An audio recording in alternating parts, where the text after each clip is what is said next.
नमस्कार मित्रों, स्वागत है आपका न्यूज़ 24 प्राइम के टॉक शो अश्विनी सीज में। मित्रों, आज हम आप चर्चा करेंगे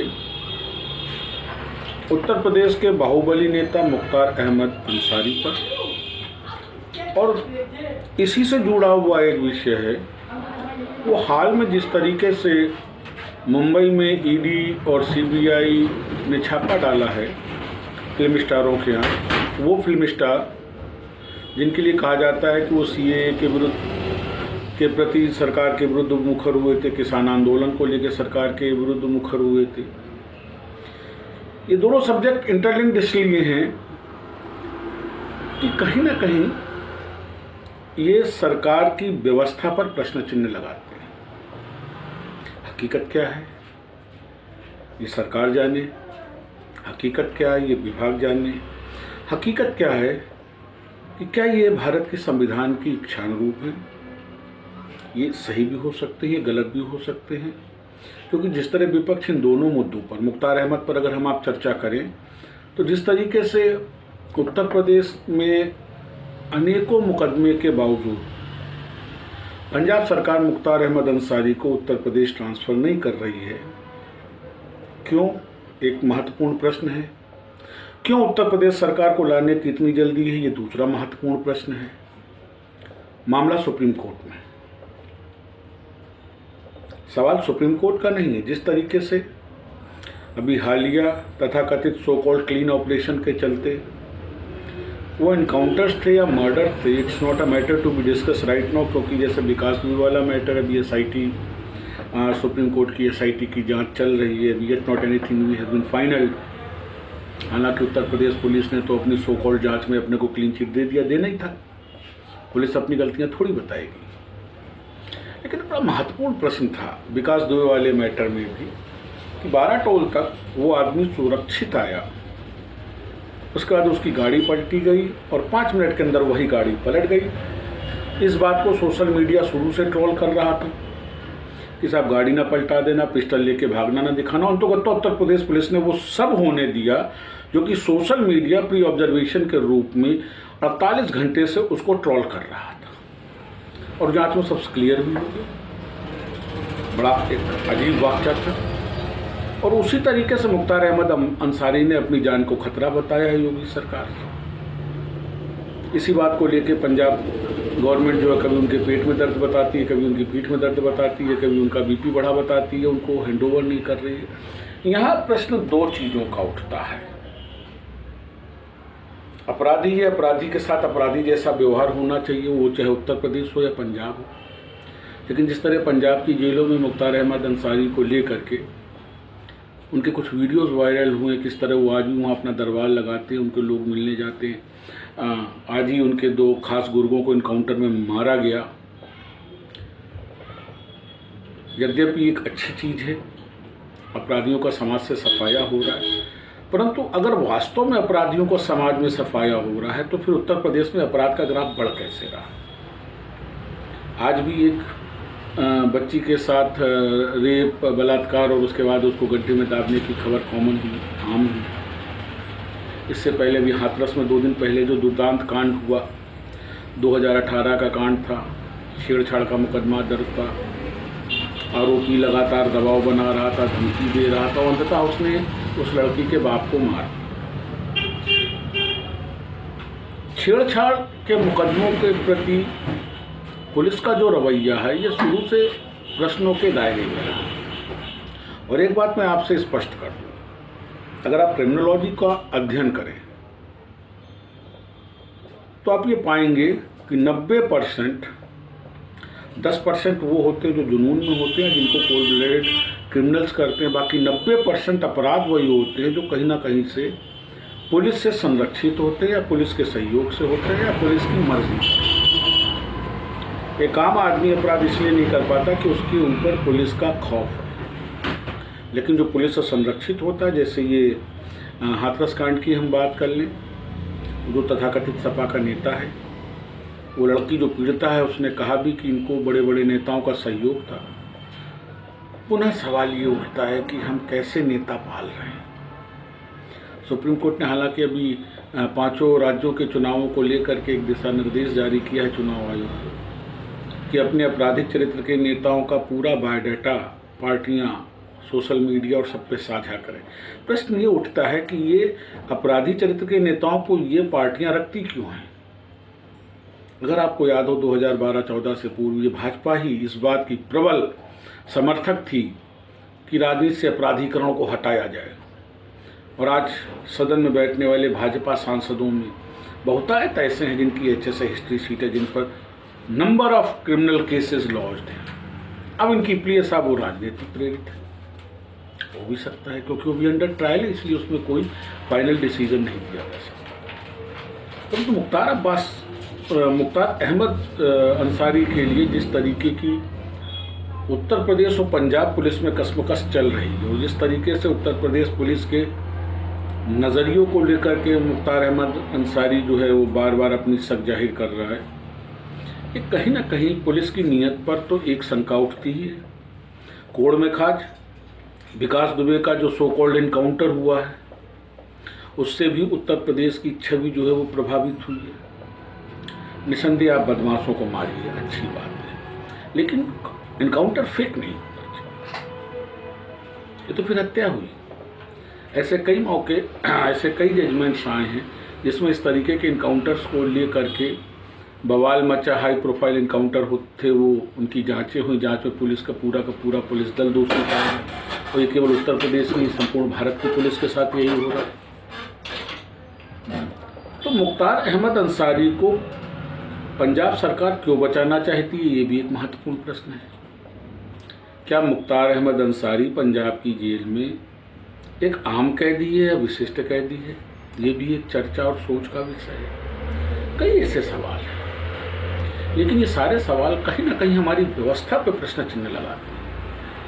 हमारी संवैधानिक व्यवस्थाओं को धूल धूसरित करने वाले इन विभागों की नीयत पर प्रश्न चिन्ह लगाते हैं। पहला प्रश्न तो पंजाब सरकार पर, क्यों बचा रही है, क्यों बचाना चाहती है। एक अपराधी को लेकर के पंजाब सरकार की इतनी संवेदनशीलता कहीं ना कहीं शक के दायरे में आती है। दूसरी तरफ उत्तर प्रदेश पुलिस है, इतनी कशमकश क्यों?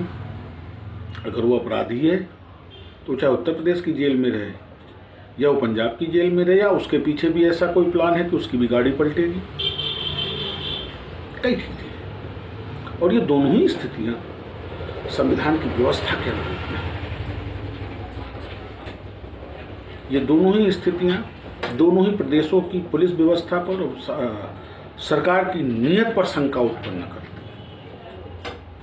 ठीक उसी तरीके से जिस तरीके से तापसी पन्नू और अनुराग कश्यप को लेकर के जो आजकल मीडिया ट्रोल हो रहा है, जिस तरीके से कांग्रेस के राहुल गांधी खुल करके विपक्ष में आ गए हैं, यहाँ एक प्रश्न उठता है कि क्या तापसी पन्नू और अनुराग कश्यप वास्तव में टैक्स चोरी के जिम्मेदार हैं? एक, अगर हैं तो अब तक ये शांति क्यों रही? इलेक्शंस के दौरान ही ऐसा क्यों? उनके किसान आंदोलन में समर्थन देने के आने के बाद ही ऐसा क्यों?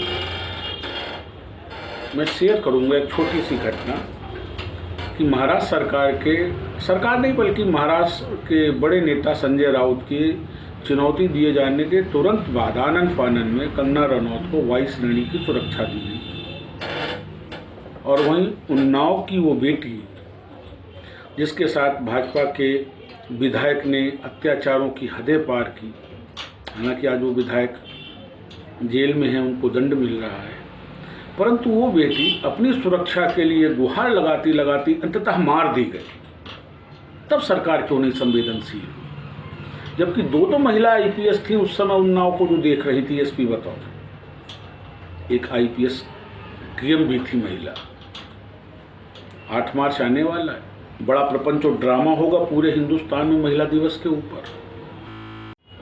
नारी सम्मान की बातें होंगी, नारी अधिकार की बातें होंगी, लेकिन नारियों के प्रति भेदभाव, याद है इससे पूर्व वाली हाथरस की घटना, इस तरह पीड़िता के परिवार ने तत्कालीन एसपी और डीएम पर खुलकर आरोप लगाए, लेकिन एक बिकाऊ मीडिया चैनल ने वो पूरी घटना ही बदल दी। शासन को बचाने के लिए, सरकार को बचाने के लिए, उन जिम्मेदार दोनों अधिकारियों को बचाने के लिए जिन्होंने संविधान की शपथ खा करके अपने कर्तव्य से विमुख होकर के केवल सरकार को फायदा पहुंचाने के लिए इस तरीके का अनैतिक कृत्य किया कि पीड़िता के परिवार पर दबाव बनाया कि वो मीडिया से न बोले, वो कोई बात न करे। क्या ऐसे अधिकारियों को ऐसे जिम्मेदार ओहदों पर रखा जाना उचित है? अच्छा, उसके बाद एसपी सस्पेंड हुआ, अब बहाल हो गई। तो क्या आप समझते हैं कि जो एसपी या जो अधिकारी एक बार सस्पेंड होने के बाद पुनः बहाल हो जाएगा, उसके मन में किसी प्रकार का कोई डर रहेगा? तो मैं शेयर करना चाहूँगा आपके साथ। सुप्रीम कोर्ट का क्लियर वर्जन है कि suspension is not a punishment. तो जब सस्पेंशन पनिशमेंट ही नहीं है तो उस अधिकारी को दंड क्या मिला? किस बात का ड्रामा किया गया कि साहब हमने अधिकारी सस्पेंड कर दिया, टर्मिनेट क्यों नहीं किया? प्रश्न ये उठता है। मित्रों, मैं बड़ा स्पष्ट आपसे शेयर करना चाहूंगा, केवल चार अधिकारी आप टर्मिनेट करके देखिए, वो चाहे पुलिस को हो या प्रशासन के हो या किसी भी विभाग के हो। देखिए व्यवस्था कितनी जल्दी सुधरती है। पर ये सरकारें नहीं करेंगी, क्योंकि ये जो सरकारों के राजनेता हैं यही इन अधिकारियों को संरक्षण देते हैं, यही लुटवाते हैं जनता को, यही शोषण करवाते हैं कि जनता का इन अधिकारियों के माध्यम से अपने राजनीतिक स्वार्थ के लिए। मालदा का वो दृश्य याद करिए जहां हिंदू बहन बेटियों के साथ बलात् अत्याचार किया जा रहा था और टीएमसी सरकार की पुलिस खामोश थी। तो क्या पुलिस को इस बात का पैसा दिया जाता है कि सरकार की पार्टी के कार्यकर्ता इस तरीके से कुकृत्य करें और आप आंख मूंद के देखें? ऐसे लोगों को तो अविलंब टर्मिनेट कर देना चाहिए।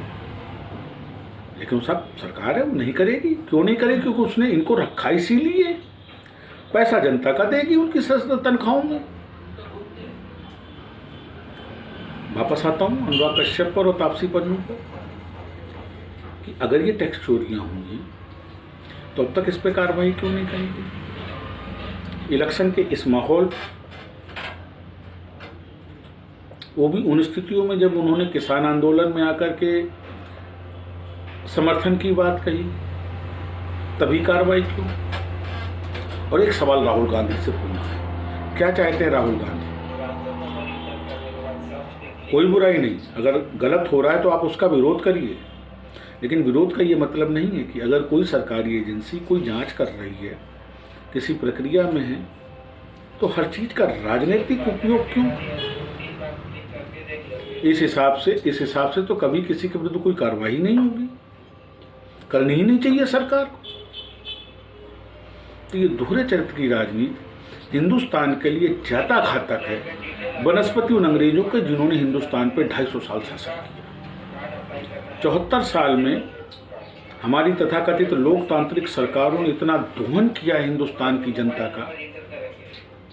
अंग्रेजों ने तो हिंदुस्तान को केवल हिंदू मुसलमानों में बांटा था और 250 साल शासन किया। आप देखिए 1951 के बाद सबसे बड़े समाज हिंदू समाज को सवर्ण, हरिजन, पिछड़े, अन्य पिछड़े करके तोड़ के खत्म कर दिया गया।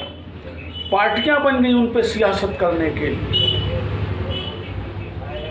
और अब यही प्रक्रिया अपनाई जा रही है मुस्लिम समाज को तोड़ने के लिए। अंसार, जुलहे, कुरैशी सर्टिफिकेट जातिगत इशू किए जा रहे हैं, ओबीसी में आ रहे हैं। मजाक कर दिया। मैं पुनः आपसे शेयर कर रहा हूं मित्रों, और मेरी बात पर आप गंभीरता से सोचें कि हिंदुस्तान को इतना खतरा पाकिस्तान और चीन से नहीं है जितना हिंदुस्तान को खतरा यहाँ के राजनेताओं से है, यहाँ के राजनीतिक पार्टियों से। क्योंकि इन राजनीतिक पार्टियों की नीयत में कहीं भी राष्ट्रवादिता नहीं है। पिपूड़ा कोई भी बजाए कि मैं राष्ट्रवादी, हकीकत इनमें कोई राष्ट्रवादी नहीं, क्योंकि राष्ट्र जनता से बनता है और जब जनता जिएगी ही नहीं। अथाह महंगाई का बोझ, मुझे सोक्रेटिस की वो कोटेशन याद आती है, जब बेपनाह बढ़ती महंगाई के बाद भी जनता खामोश रहे तो समझो वो मानसिक दास्ता का शिकार है। It's not my wording, it was said bye Socrates. तो आप सोक्रेटिस से ज़्यादा तो बड़े विचारक और क्या कहते हैं फिलोसफर तो होंगे नहीं। कहें कुछ भी, मानस भी कहती जा सुराज प्रिय प्रजा दुखारी, सो नृप अवश्य नरक अधिकारी। क्यों नहीं भाजपा के शीर्ष नेतृत्व को ये स्थितियां समझ में आती हैं? कितना हल्का बयान भाजपा की एक महत्वपूर्ण ओहदे की मंत्री कहती। जब विपक्ष में थी तो उनका कहना था कि पेट्रोल और पेट्रोल प्रोडक्ट्स के अगर दामों में बढ़ोतरी हो रही तो ये सरकार की असफलता है। और आज वो कह रही साहब पेट्रोल प्रोडक्ट्स के रेट तो कंपनियां बढ़ा रही हैं, वो अपनी एक्साइज ड्यूटी पे बात ही नहीं करती, वो अपने जीएसटी पे बात ही नहीं करती, वो अपनी राज्य सरकारों के द्वारा जो आज मैं देख रहा था, अच्छी बात एक एकदम से सडन याद आई कि कांग्रेस सरकार के विरुद्ध पंजाब में भाजपा रैली निकाल रही है कि साहब पेट्रोल प्रोडक्ट्स की कीमत कम करिए, अपनी स्टेट ड्यूटीज को कम करिए। तो क्या ये यूपी में नहीं करना चाहिए? वहां भाजपा को ये समझ में आ रहा, उत्तर प्रदेश में नहीं आ रहा।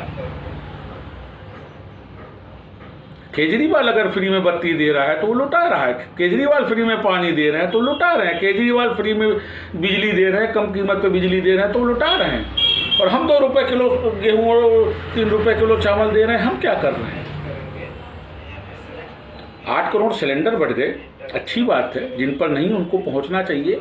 और उसमें जो डाटा बोल रहे हैं वो आज भी उसमें जो है 57 से 60 और 65% जो सिलेंडर अनरिफिल्ड है, दोबारा नहीं भर पाए। और उसके बाद हमारी सरकारों का दावा है कि हर व्यक्ति की आय दुगनी और मजाक की हद है। आंकड़ों पर सरकारें नहीं चलती हैं, आंकड़ों पर छल चलता है, जो 57 साल कांग्रेस ने किया हिंदुस्तान की जनता के साथ। मेरा अनुरोध इस वीडियो के माध्यम से आदरणीय मोदी जी से, भाजपा के शीर्ष नेतृत्व से, संघ के शीर्ष नेतृत्व से, कि आप में हिंदुस्तान की जनता ने एक अच्छाई देखी थी, आपसे एक आशा थी। ये आशा नहीं थी कि आप मध्यम वर्ग से लेकर सब कुछ गरीब को दे दो, मध्यम वर्ग को गरीब बना दें। आशा ये थी कि आपके नेतृत्व में, आपकी सरकार में हमारे बच्चों को उज्जवल भविष्य मिलेगा, हमारे जीवन के रहन सहन के स्तर में बढ़ोतरी होगी, हम सम्मानित तरीके से भय मुक्त, अपराध मुक्त, भ्रष्टाचार मुक्त समाज में जिएंगे।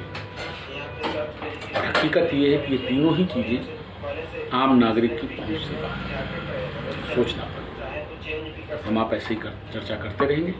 आप हमारा चैनल सब्सक्राइब करिए और हमको लाइक करिए। नमस्कार। बंद करो आगे बेटा, काट देना ये है कि बीच वाला